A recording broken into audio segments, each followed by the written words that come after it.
Welcome to Taking Care of Business on News Talk 1180 KERN for the best in Saturday Talk Radio at 1 o'clock and on 1230 KGEO at 10 o'clock. And for the best in Wednesday Talk Radio on 1410 KERI, the Christian station. We're now on 1000 KKIM in Albuquerque, New Mexico, and also, count them, 3 times a week on the Internet nationwide through knookmedia.com. 1, 2, 3. Very good, Clay. Wow. You asked me to count them. Tomorrow we go to geography. Or Common Core. I'm not sure how to figure out. Oh, there you go. 3 in Common Core. I like that. Plus, you can catch any of our shows for the last 4 years. Count them, Clay. See, I tricked you. That's going to take a while. On the Internet at ClayandMartyShow.com. Your host is Clay Koerner, and I'm Marty Pay, and our producer is Greg Held. Clay, we had a great show last week with Mark and Kathy Abernathy talking about the primaries and the election. We really didn't get into too many elections. Yeah. We talked about a lot of other things. It was very interesting, I thought. Yeah, I thought it was a good conversation. They're always good. Yeah. They are Mark always and good. Kathy? They're really on top of the business, too. And I like having them on after primaries like that because they kind of give us a rundown, look at it from a different perspective. I'd like to hear their view of what just took place yesterday with Cantor losing. Yes, well, it's going to be interesting because our second guest, nice segue, thank you, Tom Del Becerro, the former head of the California Republican Party, we're going to be talking to him about what happened last night. Interesting. So it'll be very interesting. But right now in studio, we have the Motivator's Motivator. You like that, Bill? Oh, yeah. Author, motivational speaker, Russ Allred. Russ, welcome back. We haven't had you in a while. It's so great to be here. Nice to see you guys again. Well, and you're going to be speaking. I'm going to give a little plug here for a local event that for a lot of our listeners won't apply, but you're going to be speaking next Tuesday up at the Chamber in Tehachapi. Yes, and I bet they would invite or allow anybody to come up if they'd like to be there. Well, if anybody would like to find out about tickets, the phone number is 661-822-4180. How about that for an unselfish plug? Yeah, good one, Marty. Yeah, like how he slipped I got a in plug there. for you, too. Now, listen, this is a family show. Okay, so, Clay, you had a question for Russ to start off with? Or? Well, I've known Russ for a few years now and enjoyed reading some of his books. And, as a matter of fact, I bought a bunch of his most recent books for our Bible study group because I thought it was really interesting. But you could probably live anywhere you want to live, and I was curious as to why you chose Bakersfield. I've got 3 kids and 6 grandkids in Bakersfield, and wow. You couldn't pry my wife away from them for nothing. So I'm here. I've been here a little over 20 years now, moved over from Carpinteria. People look at me and think I'm nuts, but this has been a great place to live. It's a great community. It's a wonderful place to live. We've got our drawbacks. The air isn't so great, but that's really the only downside. We've got a good, strong, conservative community. We've got great people. It's a friendly place to live. Why would anybody live anywhere else? Well, I could give you one reason: heat. Yeah, well, that's 20 days a year over 100 degrees. That's the Chamber of Commerce version, anyway. There you go. So, what's your next book?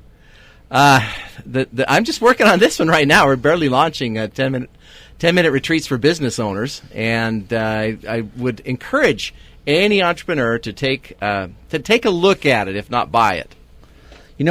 What's nice about the book is it's really a short little items. So somebody can read one thing in a few minutes, next day pick up and go to another section. That's the point of it. In fact, the working title of the book was Bathroom Reading for Business Owners. Oh, I like that. My brother advised me against that. I've heard this book called The Chicken Soup for the Business Owners. Yeah, that's because they're short, they're motivational, but they're real suggestions for growing a business rapidly. Mm-hmm. In fact, I have 2 little sections in the book that cover 11 strategies for rapid and responsible business growth. And I would recommend that to anybody who's thinking about going into business and anybody who already is. And your goal is to help 50,000 business owners make over $1 million a year. Is that it? That's why I go to work in the morning, because I don't have to work. But that's why I go to work in the morning, is to help 50,000 business owners increase their gross revenue by $1 million each.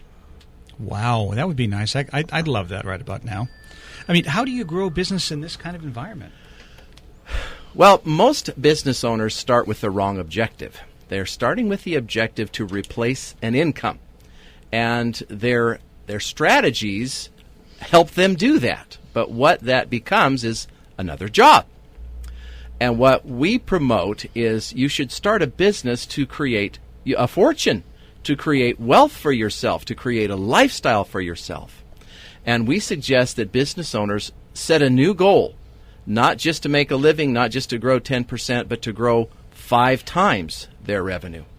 And when you set that goal, you start looking at your business differently. If you go to work every day trying to sell another policy, or in my case, sell another business, that's really all you're going to accomplish. But if you go trying to increase your gross revenue by that degree, you have to think of different strategies. But doesn't that go against the current administration philosophy? Well, the current administration would have you remain poor and in subjection. But that is not my philosophy, and I refuse to accept that. Our guest in studio is author and motivational speaker, Russ Allred. Well, you may refuse to accept it, and Marty and I know we refuse to accept it, but this is the direction the country's going. Well, this is the direction of the world, and the current administration would have us dumbed down to the rest of the world. But in my travels, and I've been to Canada, I've lived in Brazil, I've lived in other countries, anywhere there's a socialist regime, there are still wealthy people. For the most part, they're the people that usurp other people and keep them poor. But there's always that faction of entrepreneurs who buck the system and make money despite the administration. And I want to help those people. You know, it's interesting, Russ. When I was an agent down in Los Angeles, I remember going into a client's office in Beverly Hills. He was a real estate broker. And this guy, when you walked into his office, he had a 3D Monopoly set pasted to his wall. And it was all the properties, Rodeo Drive and everything, Sure. And I asked him about it, and he said, I just try to remind myself that this is a game, and he plays it as if it's a game, and that's why he was successful at it. Do you think that kind of attitude helps people as well? My dad had a similar attitude, only his was a clown. He always had a portrait of a clown on his wall, and the person who gave him that clown said that every business owner needs to have a clown in his office so he doesn't take himself too seriously. So I wouldn't say that business is a game, but we have to have some time to relax and to mellow out, and that's the reason for the 10-minute retreats for business owners. My new book is you need to take some time to breathe and think and focus on how you can better your life, not just how you can make another sale. How do you come up with how long does it take you to write a book, number one, and how do you come up with all the things you want to say in a book? This particular book was a series of articles and maybe speeches that I've given, some lists that I've created for clients that could help them in their businesses. So I produced this book over about 4 years. But the actual physical writing of a book, putting it all together, maybe 3-4 months. Now, you're always in the Californian as well. Typically, yeah, they publish some of the stuff that I send to them. Are they the same items that are in your book? Some of them are, and the reason that I accumulated them is because I was getting so much response from people. Oh, I saw your article, but then you throw the paper away and it's gone. So this gives them a copy that they can hold on to. So I really don't need to buy the book. I can just go to the Californian. Yeah, you can go to the Californian and research about 300 articles. You go right ahead and do that. I have the book. Okay. Very good, Clay. Clay, I've got a question for you. How do you use this book in a Bible study, in a men's Bible study? Well, we're not using it. It was just a Christmas gift that I gave to the guys because they're all business people. Okay. I thought it was something you were actually using in this. No, but I think I probably could. How do you apply biblical principles to business?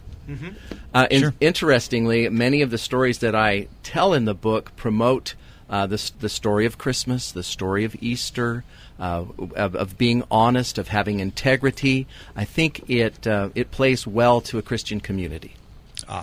When we come back from the break, I want you to comment on a study that I saw recently saying that having your own business takes about 10 years off of your life. Yeah. Yeah, isn't that fascinating? Yeah. When we come back from the break, let's talk about that. You bet. We'll be back in a moment on Taking Care of Business on Koerner Radio, News Talk 1180. Yeah.